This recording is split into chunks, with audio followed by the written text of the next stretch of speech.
Okay, this next question says that Jeremy is 1,500 meters east of Starbucks.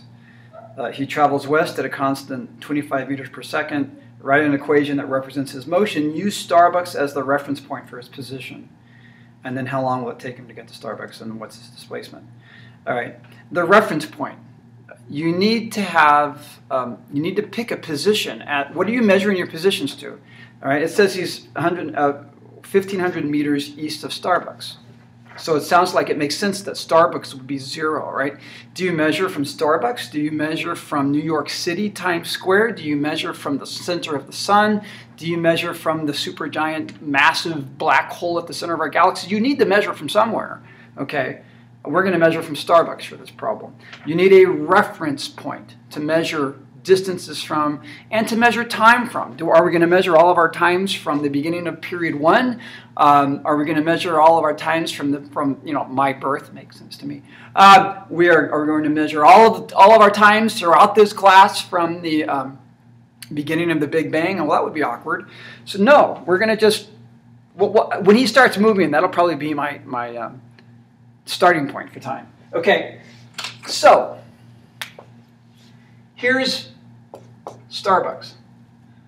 That's where he is initial. Okay, then it says that he's east of Starbucks, and he travels. Sorry, no, hold on. Bad teacher. That's not Starbucks. Starbucks is over here.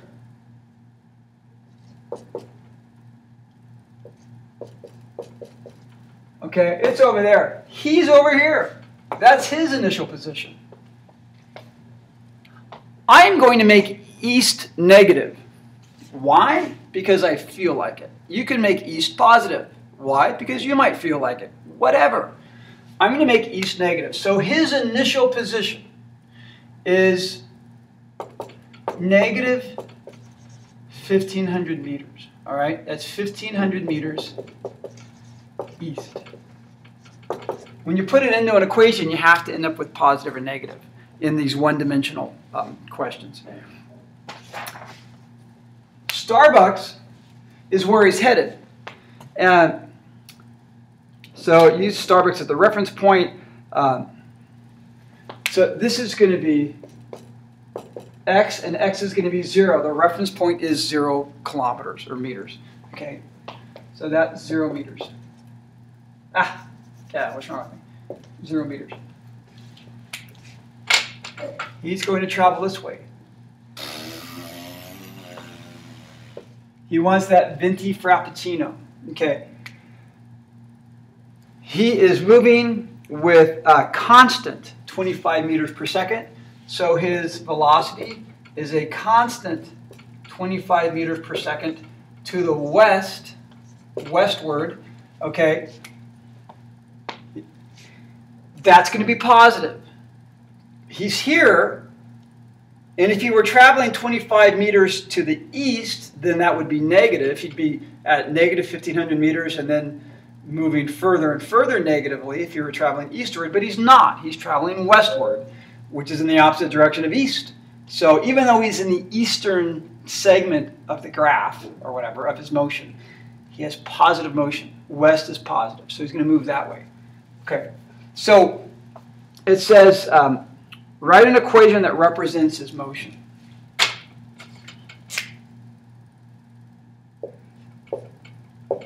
For something moving with constant speed, that's the general equation.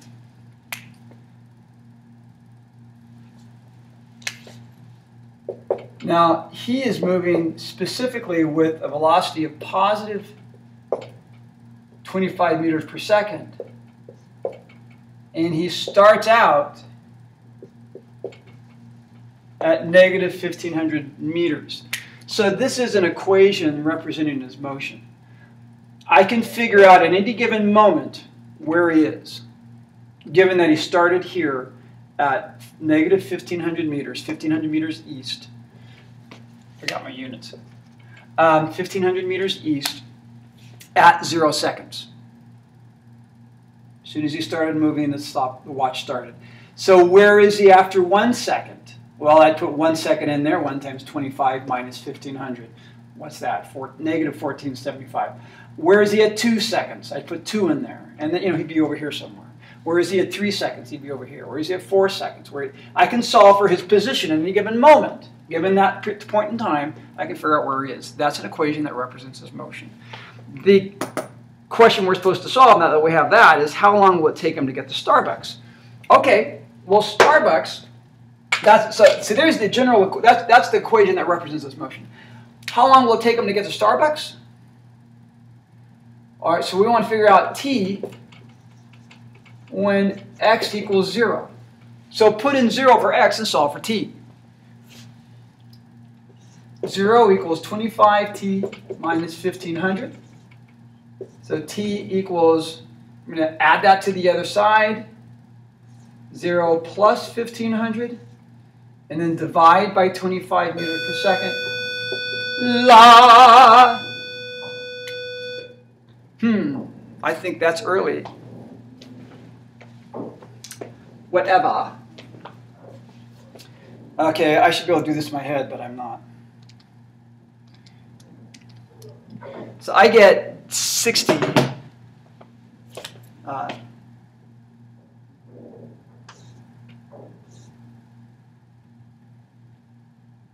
60 seconds. I guess that makes sense. Yeah. Take him 60 seconds to get there. Yeah. Alrighty. That's good. It won't take him too long. Lucky man. And then next part is how long will it take him to get to Starbucks? And then what is his displacement? Well, there's 2 ways you could do that. You could solve for displacement using average velocity times time. But you have it right here. Displacement is defined as final minus initial position.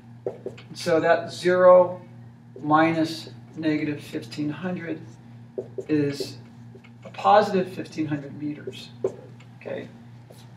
He starts out at negative 1500 and he displaces by plus 1500 to get to 0. Again, that's one way to do it. The other way you could have done it is using this equation and solving for delta x. It seems kind of like a waste of time. That's the easiest way to do it. But given that this is 25 times 60, that should work out to 1500. I'm just going to double check, make sure I didn't make a mistake. Yeah, that works out to 1500 meters. Okay, there's no reason to do that twice. I prefer that one just because it's faster, but they both work, either or. Okay, we're done.